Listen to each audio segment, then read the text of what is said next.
made a whole lot of mistakes. Too many sins to account for. I remember when I was in primary 1, which would, I guess, like make me 4 years old, I actually really needed to go to the toilet. But unfortunately, I just sat there and Then the janitor had to come and he had to pick up... Welcome back to the pile, fala galera, and all that. Wow, apparently, if you put a Brazilian flag in a video, you're just guaranteed like 900 subscribers and 50k views. Welcome and stuff. Today we're going to be talking about mistakes in Yu-Gi-Oh! And I don't just mean, you know, misplays. Why the fuck didn't you ask extravagance? I drew it a 6 card.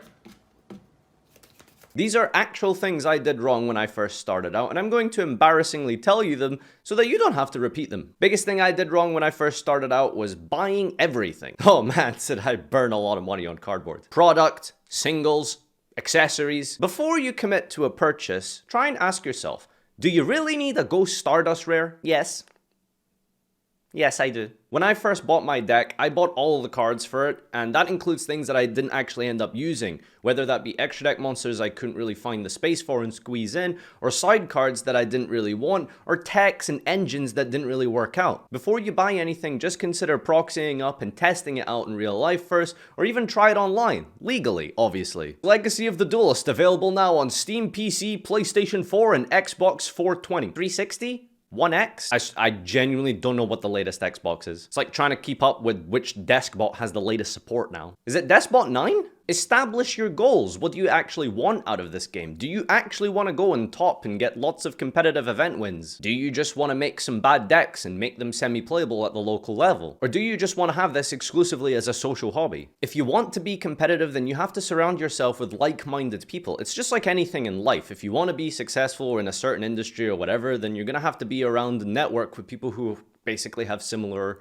or have attained goals that you're looking for. I'm sure the FarfaYGO player at your local's main decking Blazing Mirror Force is a really nice guy. And I'm not saying don't be his friend. Just, you know, don't give any value to his opinions. Don't be afraid to ask for help from better players at your locals. Lots of locals will usually have that top star player or the better player at the locals who actually has had some decent success at tier 2 or premier events, and you can go towards them and ask them for help. For the most part, Yu-Gi-Oh! Players love listening to the sound of their own voice. I mean, hey, this one went and actually made a YouTube channel. 99 times out of 100, they will actually want to just sit and look through your deck and give you advice, and maybe even if you're nice enough, they'll probably be okay with playtesting with you. Just actually listen to them. Don't just say, you know, I'm playing Mirror Force and Rockets because I like it. Go online and branch out and find new people to connect with. Legal chat rooms. Just whatever you do, don't go on dueling. My pee-pee is a bit itchy. Can someone check it out? Call by the grave, target this comment.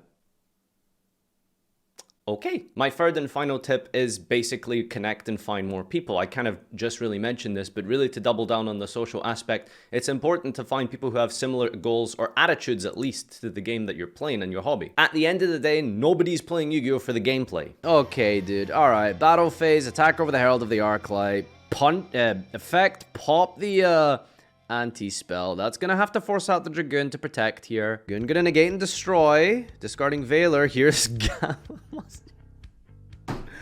like, okay, dude. It is a social game with social aspects, and it's important that you focus on that before you really try and, you know, figure out what exactly you're gonna do long term. There's no point in trying to get all these tops and stuff if you don't really have fun doing it. And especially if you don't have fun doing it with the people that you kind of don't really like. Just look at me, for example. I lost all of my high school friends except one in the space of 2 years after I picked up Yu-Gi-Oh!